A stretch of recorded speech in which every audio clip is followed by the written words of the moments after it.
Servus, Glück auf und herzlich willkommen zu einer weiteren FC Bayern Reaction. Ja Leute, wir gucken uns diesmal die Erfolgsgeschichten von Thailand bis Frankreich, World Squad 2021 bis 23 Extended an. Also, wer das bei mir schon geschaut hat, dieses Jahr habe ich ja auf die World Squad reacted. Finde ich persönlich ein super Format, auch super sympathische Menschen dabei mit dem Roy Mackay und so weiter. Und wir gucken uns jetzt einfach mal die Erfolgsgeschichten der letzten 3 Jahre an. Ich bin sehr gespannt. Wird mit Sicherheit die ein oder andere dabei sein. Auf geht's, Leute. Wir hatten mit Roy Mackay natürlich auch einen hervorragenden Trainer. Roy wäre super. Roy wäre super oder wird super sein? Ja. Du weißt doch, wenn du so eine Arbeit ablieferst wie Roy, dann wächst du Begehrlichkeiten. Er hat ein super Angebot. Er ist auch super sympathisch, ne? Straight, ehrlich, auch hart. Muss man halt auch sein manchmal. Super sympathisch. Klatschen. Ich sehe halt nichts, ne? Das wisst ihr.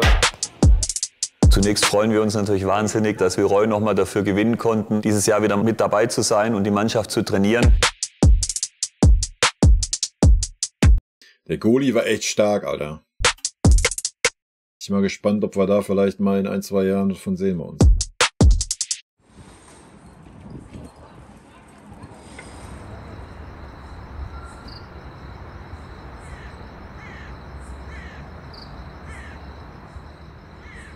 Nizza, da ist er. Das ist 2027. Wir hatten in dem Moment leider keine Lösung für den Spieler. Nizza hat eine Lösung für ihn. Das ist doch der Klassiker. Guck mal, das zeigt doch auch die Plattform, die wir den Jungs bieten. Da schreibt jetzt keiner, dass jetzt Nizza einen Spieler aus Nigeria verpflichtet hat, sondern die interpretieren das doch immer vom FC Bayern, von der World Squad mit dem Stempel FC Bayern. Das ist doch viel mehr Aufsehen. Und deswegen spricht er für uns, spricht für das Projekt. Und letztendlich ist es doch richtig wieder ein Erfolg fürs Projekt, dass wieder einer von den Jungs es in den Profifußball geschafft hat und diesmal auch direkt in den europäischen Schon cool, ne? Profifußball zu einem Spitzenverein. In dem Sinne ist jetzt wirklich, man muss jetzt abwarten. Lars Weichert heißt er genau, der Lars. Wie die Einsatzzeiten sind, aber ist ja Victor der erste Transfer in der europäische Top-Liga. Good morning, my friend. Good morning, my friend. How is everything going? Good. Big day. Yes, big day. Yeah, I saw the news in the newspaper or on the online. Is it right there Tottenham and Newcastle are also still interesting to sign Victor? Oh yes, they did 1 million. 1 million? Guck mal, ist aber auch geil, dass man trotzdem weiter in Kontakt hält, ne? Das ist schon gut, ey. Natürlich wahrscheinlich auch nicht ganz uneigennützig, so auf lange Sicht vielleicht. Je nachdem, wie der Spieler sich dann da entwickelt, dass das Interesse vielleicht dann später auch noch da ist von Münchner Seite. Aber trotzdem gut. Yes. Okay. Victor Orakpo hat heute bei Nizza unterschrieben. Haben wir ja auch hier überlegt, was machen wir mit Victor? Klar, immer unter Beachtung, was möglich ist. Aber wir hatten in der Situation, wir wussten ja auch, dass er jetzt im Januar 18 geworden ist, wir hatten jetzt keine Möglichkeit für ihn, dass wir ihn irgendwie unter Vertrag nehmen konnten, was Sinn macht. Er hätte bei uns ja nur erste Mannschaft spielen dürfen und da muss man realistisch sein, da spielt ein Harry Kane auf seiner Position. Ich freue mich riesig für ihn, dass er einen Vertrag bei Nizza bekommen hat. Der Royal ist einfach so ein sympathischer Mensch, ey. The game against Hamburg was really good. Yeah. River Plate. So after River Plate, a lot of people. Yeah, I think the main game changer was the game against Hamburg. Wo ich das gehört habe, dass er nach Nizza geht und dass die ihn gerne haben wollen. Ich meine, der hat 5 Tore gemacht in 6 Spielen. Hat es überall gemacht, war noch sehr jung. Und ja, dass er dann am Ende sich für Nizza entschieden hat, ist wunderbar. Am Ende ist es dann natürlich genauso, dass wir versuchen, aus diesem Projekt den ein oder anderen Profispieler herauszubilden. Und es hat vor allem dann mit Orakpo und Nizza super geklappt. Und deswegen hat man dann gesagt, pass auf, Victor, für dich, du hast da von Nizza ein super Angebot. Mach das, hilft dir, hilft deiner Familie, du kommst nach Europa, Nizza ist ein guter Verein und dann kann man immer noch den Weg zurück zum FC Bayern finden. Let me give him the phone. Yeah, Yeah. perfect. Yeah, congratulations, my friend. So, Thank you. I think it's a huge day for you and your family. Für mich sind das alle Triumphe für dieses World Squad Projekt. Wenn ihr gesehen habt, aus welchen Verhältnissen der kommt, ne, es ist halt dann ja Wahnsinn für den Jungen einfach, ne? Dass auch, ja, die dann sich bei anderen Vereinen aufmerksam machen. der erste große Transfer im Autocamp. Es ist auf jeden Fall in der Geschichte der FC Bayern World Squad heute, 31. Januar, ein bedeutender Moment, würde ich sagen.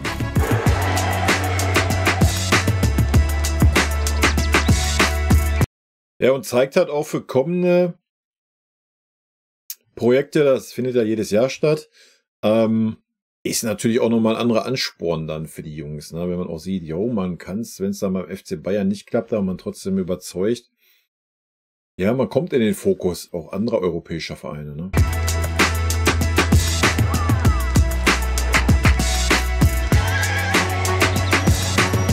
Die Pandemie hat ja viele schlechte Sachen gehabt, aber wenn die Pandemie eine gute Sache hatte, dann, dass dadurch die FC Bayern World Squad entstanden ist.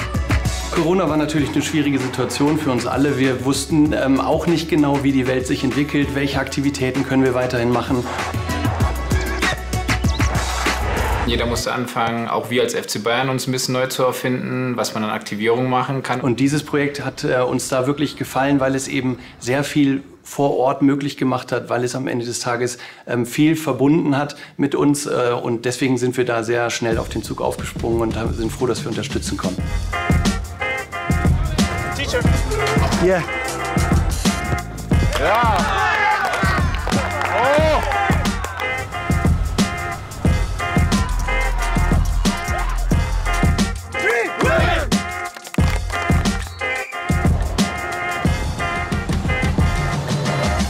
Wir waren von Anfang an begeistert, als wir das Projekt auf den Tisch bekommen haben, einfach weil es ganz viel verbindet, was uns als Volkswagen auch ausmacht. Die Ja, was uns als Volkswagen ausmacht, na klar. Internationalität, dann eben auch die Chance für alle ein Stück in Richtung Profifußball zu kommen. Das hat uns einfach sofort begeistert. Wir haben es jetzt zum 3. Mal die World Squad gemacht und natürlich ist unser Anspruch, immer in so einem Projekt, wenn wir es machen, auch immer besser zu werden. Der Ursprung des Projektes ist ja im Marketing geboren und wir jetzt halt an dem Punkt sind, dass es rein sportlich getrieben ist, dass der Fokus komplett auf dem Sport ist, dass wirklich alles untergeordnet wird, wo man halt ja auch VW für dankbar sein muss. Toll ist, dass natürlich aus einer Initiative, die eher in der Breite begonnen hat, am Ende tatsächlich so professionelle Spieler entwachsen sind. Das ist toll, dass das Niveau immer so höher geworden ist. Und ich glaube, das war einfach unser Ziel, diese Spieler, die wir auswählen, noch bessere Spieler auszuwählen und dann in der Zeit, wo sie bei der World Squad dabei sind, sie einfach so auszubilden, dass sie noch mal ein Stück besser werden. Und ich glaube, das ist uns auch gelungen. Wir hatten mit Roy Mackay natürlich auch einen hervorragenden Trainer, der bis vor kurzem noch auf hohem Champions-League-Niveau Mannschaften trainiert hat. Lars und der Verein haben gefragt, ob ich das dieses Jahr wieder machen wollte. Zunächst freuen wir uns natürlich wahnsinnig, dass wir Roy Ist natürlich auch kein Zufall, dass Roy Mackay natürlich auch RM hat, als Initialien, ne? Leute, denkt mal drüber nach. noch mal dafür gewinnen konnten, dieses Jahr wieder mit dabei zu sein und die Mannschaft zu trainieren. Ja, wir haben zweimal kurz gesprochen und dann habe ich gesagt, ja, das mache ich gerne wieder. Ich meine, es hat so viel Spaß gemacht letztes Jahr. In seiner Person vereint man fast alles, was die World Squad bietet. Es ist ein Spieler, der Weltklasse-Niveau hatte, der natürlich in verschiedenen Ländern Fußball gespielt hat, der auch diese Internationalität besitzt, der auch mehrere Sprachen spricht, der genau weiß, wie Fußball in verschiedenen Ländern funktioniert. Ich kann mich erinnern, dass ich mit Roy Mackay nach dem, glaube ich, ersten Testspiel gesprochen habe, wo er noch eine relativ große Unzufriedenheit hatte, wie seine Mannschaft aufgetreten ist, wie sie sich verkauft haben. Rafael, una linea! Carlos, una linea! Ich bin schon gewöhnt, um Trainer zu sein, aber dann warst du schon mit entweder Profis oder mit Jugendspielern in Profi-Academies. Und das war was komplett Neues mit die Mischung von einigen Spielern, die schon bei Vereinen gespielt haben. Eine, die hatten null Erfahrung mit strukturiertes Training. Die stehen beide die ganze Zeit nur abseits, Trash und Victor. Der Victor macht ein gutes Tor, aber ich habe gesagt, aber im Spiel ist das 8 Meter abseits. Ich habe mir dann vorletzte und das letzte Spiel dann angeschaut und muss ehrlicherweise sagen, ich habe da schon eine Mannschaft gesehen, die sehr selbstbewusst gespielt hat, die auch die Spiele gewonnen hat und die es sehr gut gemacht hat. Und ich glaube, da kann man dann insgesamt vor allem damit zufrieden sein, dass sich so eine Mannschaft und einzelne Spieler innerhalb von Wochen halt hervorragend entwickelt haben. Was für mich ein Highlight war, eigentlich am Ende, dass Leute aus verschiedenen Kulturen, einige, die nicht mal in die gleiche Sprache sprechen, wie gut die sich am Ende verstanden haben. Wie das am Ende war, das war wunderschön.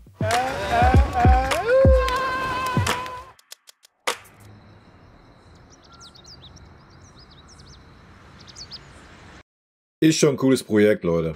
Wir hatten natürlich einen Spieler in der World Squad, den Torhüter Viktor Bayer, der hier in Pilsen ausgebildet wurde, der wirklich einen hervorragenden Eindruck hinterlassen hat. Jetzt geht es einfach darum, mal die Möglichkeiten auszuloten, ob Viktor Bayer einer der Kandidaten ist, die wir vielleicht gemeinsam in den Profifußball entwickeln. It's a beautiful stadium, right? How are you doing after World Squad? Very good, very good. I feel very good and it was so exciting to be there and I'm so glad to be there. Ein wunderbarer Junge, in meinen Augen nach ein überragender Torhüter. Es geht darum, eben auch Der war schon stark, Alter. Lecco mio, ey. von Viktoria Pilsen zu erfahren, wie ihr mittelfristiger Plan mit dem Spieler ist. Er hat ja vor einigen Wochen schon die Möglichkeit erhalten, im europäischen Fußball in der Conference League Spielzeit im Profibereich zu bekommen. Unglaublich gut gezeigt in die Spiele, die er gespielt hat. Und das habe ich ihm schon gesehen, dass er sein Debüt bei Viktoria Pilsen am ersten, glaube ich, in der Conference League gemacht hat. Und ja, das freut mich riesig. It was something special because it was my first match in senior football and in Europe Conference League and it was luck and I feel very good. Ja, also im Moment sieht es so aus, dass er sich immer näher an die erste Mannschaft heranarbeitet. Er hat jetzt schon erste Einsätze für die erste Mannschaft bekommen. Next years, I don't know. We will see after season. Now I focus on football here in Pilsen and I'm very happy here. Der hat das erstmal, glaube ich, auch durch dieses Projekt die Chance bekommen, um bei seinem eigenen Verein schon mal erster Torhüter zu sein. Und im Moment sieht es so aus, wie wenn er sich langsam dort zur Nummer 1 entwickeln kann. Und das bei einem Club in einer sehr starken Liga, die auch europäisch spielen, ist dann schon eine sehr, sehr gute Entwicklung für ihn.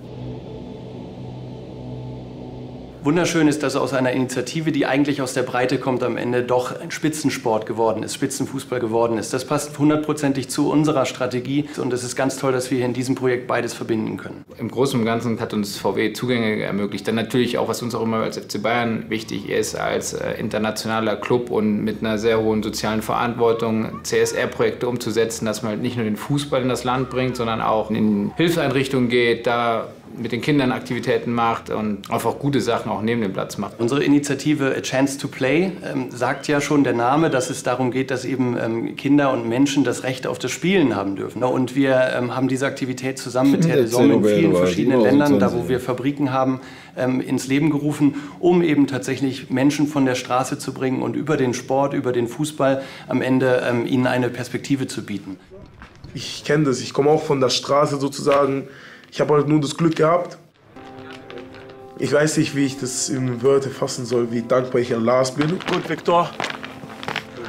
Gut, Viktor. Und dann FC Bayern sowieso. Komm, mach dich fertig, geh mal essen, Ausbildungsplan besprechen. Jeden Tag schreibe ich ihm Dankeschön. Jeden Tag, ich glaube, er hat keinen Bock mehr drauf. Aber ich muss einfach dankbar sein. Weil ich habe gelernt, meine Mama hat mir seit klein beigebracht, immer dankbar zu sein. Weil die Möglichkeit, die ich habe, haben viele da draußen nicht. Vielleicht haben die anderen auch mehr verdient als ich. Aber ich habe einfach das Glück gehabt und arbeite sehr, sehr hart daran. Zusammen. Morgen. Italien geboren, Brescia geboren. Meine Mutter kommt ursprünglich aus Senegal. Das ist die Kette von meiner Mama, die mir geschenkt wurde in Senegal. Das ist das kleine Teil da, so ein Trommler. Und in Senegal benutzen diese sehr oft. Und das bedeutet mir viel, diese Kette. Aufgewachsen Italo-Senegalesisch, also zu Hause Senegalesisch geredet, also Wolof. Ende 17 sind wir hierher gezogen, weil Mama eine Stelle hier bekommen hat. Es war am Anfang für mich sehr schwer. Am 22. Januar war ich tatsächlich noch in Togo gewesen und für den Youth Cup Togo und da habe ich Abdul kennengelernt. Ich habe einen Bundesfreiwilligendienst gemacht. Ich hatte das Glück, dass ich nach Togo mitfliegen durfte.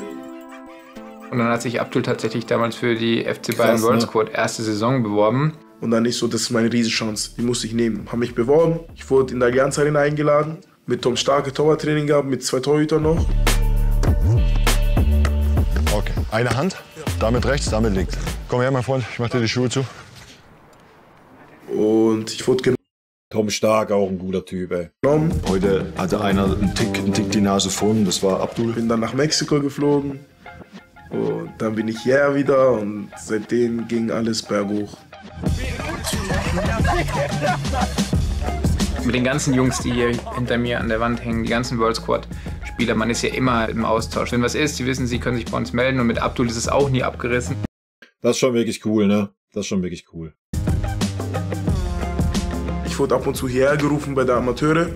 Habe ich mit ihm trainiert, also zu mir, du musst Schule ist wichtig und alles. Wir auch als FC Bayern, wir haben halt auch immer mal Problem, dass wir Trainingstorhüter brauchen für die U23. Und da habe ich gedacht, kann man nicht eine Win-Win-Situation schaffen. Das ist Manu, kommt von Juve. Abdul is very good goalkeeper. Everybody like him here. Alles gut?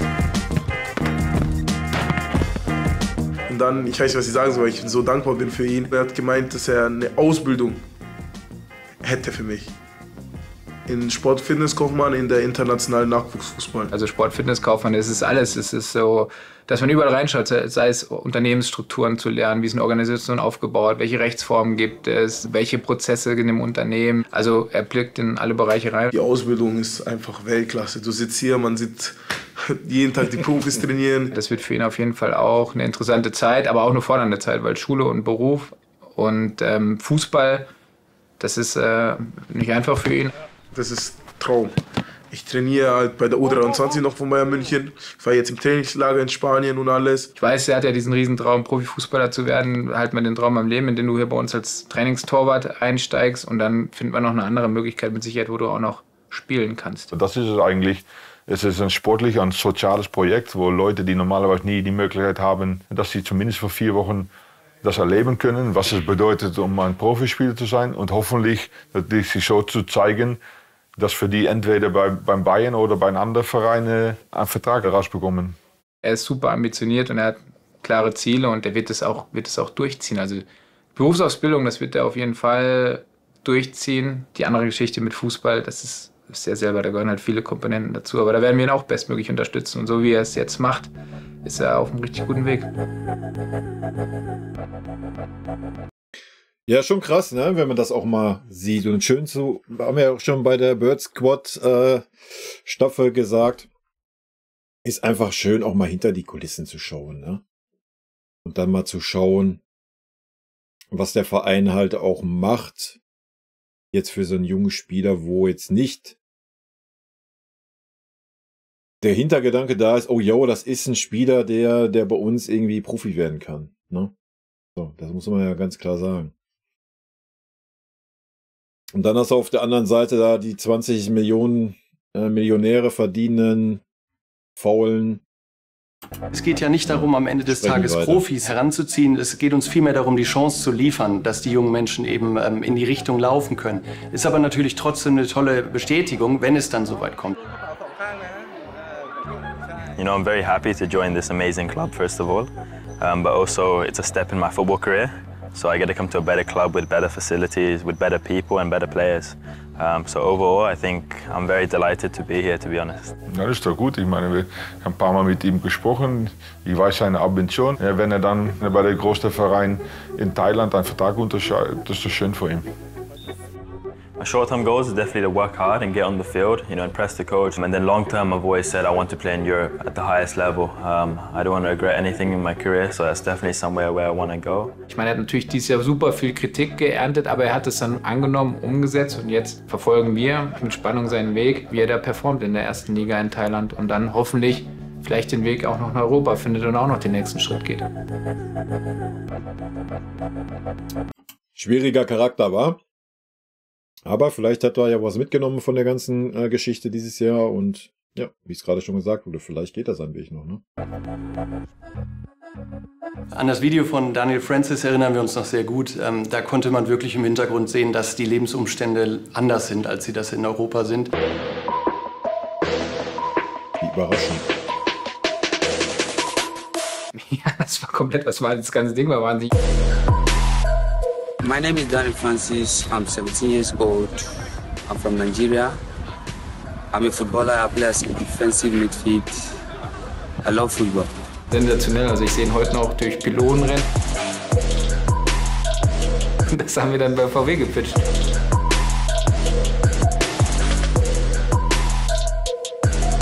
Und dann haben die gesagt, geiles Ding, lass mich das klären. Und dann haben wir gesagt, ja, war schnell klar, machen wir. Da ist es halt toll, dass so ein junger Mensch dann die Chance bekommt, eben durch so ein Projekt wie das World Squad am Ende dem Schritt in Richtung Profifußball wirklich näher zu kommen. Und da sind wir froh, dass wir das mit unterstützen konnten.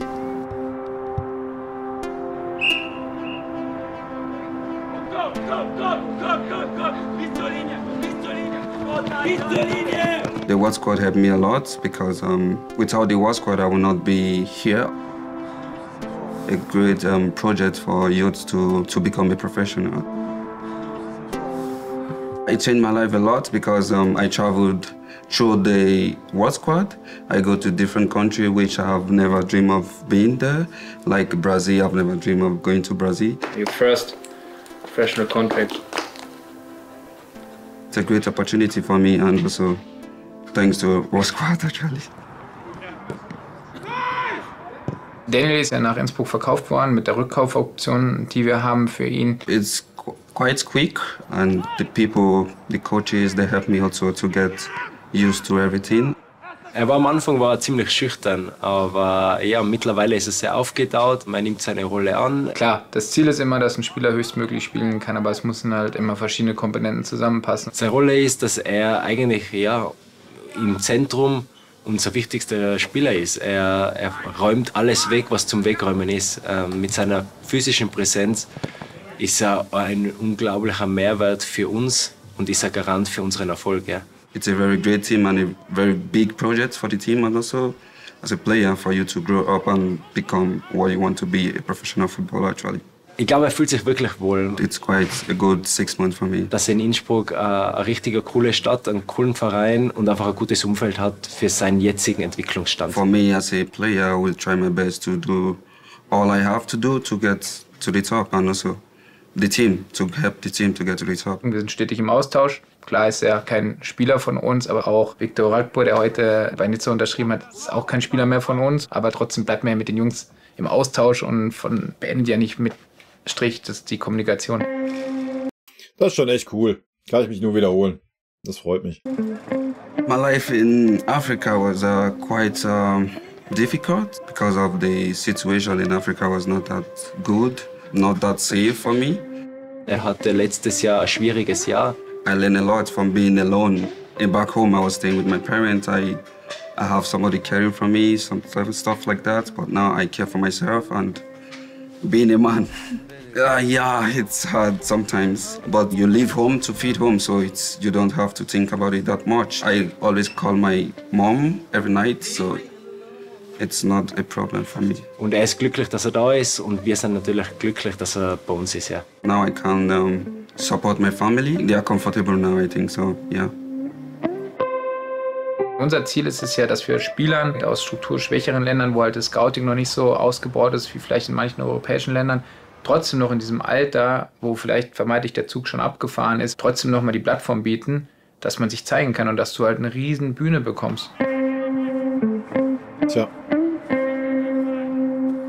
Ja, also uns zum ersten Mal gelungen, in dieser Ausgabe zwei Spieler in den Profifußball auch weiterzuentwickeln und speziell auch Viktor Bayer jetzt in Pilsen und Orakpo dann in Nizza sind zwei Beispiele, dass sich das Projekt immer weiterentwickelt. Wenn ich dann sehe, dass am Ende 8 Spieler von dieser Truppe einen Verein gefunden haben oder einen anderen Verein gefunden haben, ja, das ist natürlich wunderschön für dieses Projekt. Aber noch viel wichtiger ist, dass eben viele Menschen mitgemacht haben und dass viele Spieler eben den Weg in die Richtung bestritten haben und dabei Spaß hatten und ihrem Traum vom Profifußball einen Schritt näher gekommen sind. Tottenham, Newcastle, die da alle jetzt mit einer Verlosung, was ich heute gelesen habe, die wären ja nie im Leben auf den Viktor Rakpo aufmerksam geworden, wenn wir nicht gegen River Plate gespielt hätten, wenn er nicht das entscheidende Tor geschossen hätte.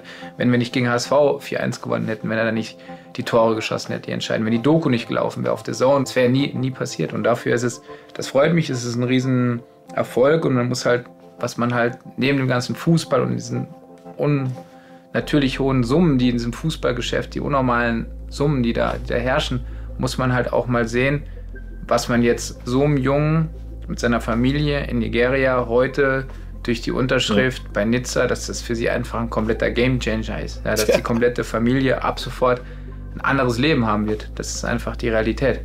Und das ist, das lässt mein Herz aufgehen. Ich glaube, das lässt das Herz vom ganzen Team aufgehen, die an dem Projekt FC Bayern World Squad arbeiten, und das ist doch eine super.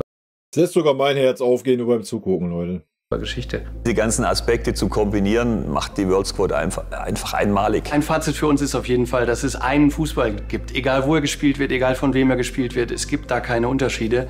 Und das ist eine Botschaft, die für uns in dem Projekt... Deswegen ist auch dieses Argument vom Tuchel so fehl am Platz gewesen mit, ja, der Saragossa kann noch keine Sprache sprechen. Wirklich total evident war und die wir gerne mit unterstützt haben. Das ist dieses Jahr ein bisschen früher, mit einem anderen Partner natürlich, mit Audi, der das dieses Jahr machen wird. Wir gehen in die USA, das ist auch mal wieder was anderes. Und das ist auch das Schöne von diesem Projekt, dass man versucht, jedes Mal irgendwo anders hinzugehen, mit einer neuen Mannschaft. So, ich freue mich fast jetzt schon auf die neue Herausforderung. Sehr gut, Roy ist wieder mit am Start, Leute. Das ist doch super. Ja, sehr geil. Sehr geil, da nochmal ein bisschen ein Feedback zu bekommen, ne? Und ja, da waren ja viele interessante Spieler dabei, ne? Und wie es schon gesagt wurde, es bietet halt einfach eine Plattform für ja übersehene Spieler. Und gerade halt auch, wie er es gesagt hat, also ja, da bei Nizza unterschreibt, das von 1 Million erzählt. Alter, das ist halt. Ich habe gesehen, welche Umstände die da leben. Da geht einem das Herz auf. Ich glaube, das ist ein gutes Schlusswort und ich finde sehr gut, dass der FC Bayern sowas ins Leben gerufen hat und das natürlich auch weiter betreibt. Natürlich mit Sicherheit auch nicht ganz uneigennützig, aber wie man sieht, man unterstützt die Spieler auch wenn sie für den FC Bayern vielleicht nicht die Qualität haben. Und das ist doch das Geile daran. In diesem Sinne, Leute, rot-weiße Grüße gehen raus. Haut rein. Vielen lieben Dank, dass ihr euch das Video bis zum Ende angeschaut habt. Vielen lieben Dank für euren Support. Wie immer, lasst gerne einen Daumen da. Ich freue mich auch über jeden Kommentar, der geschrieben wird. Und in diesem Sinne nochmal rot-weiße Grüße gehen raus. Und jetzt zum Abschied noch ein paar nette O-Töne von unseren vergangenen Trainern. Ein dicker Kuss von dem Trainer von der Meister. Was das Allerwichtigste ist, weil wir wissen, dass er ein guter Kerl ist. Wir sind schockverliebt in meine Mannschaft. Also ich fand, das hat Spaß gemacht zu coachen. Ein Trainer ist ein Idiot. Ein Trainer sehe, was passiert im Platz. Dahin bist du eher Trainer und wenn du viele Spiele hast, bist du mehr Coach als Trainer und ich bin schon lieber Trainer als Coach. Geiler Satz. Magic.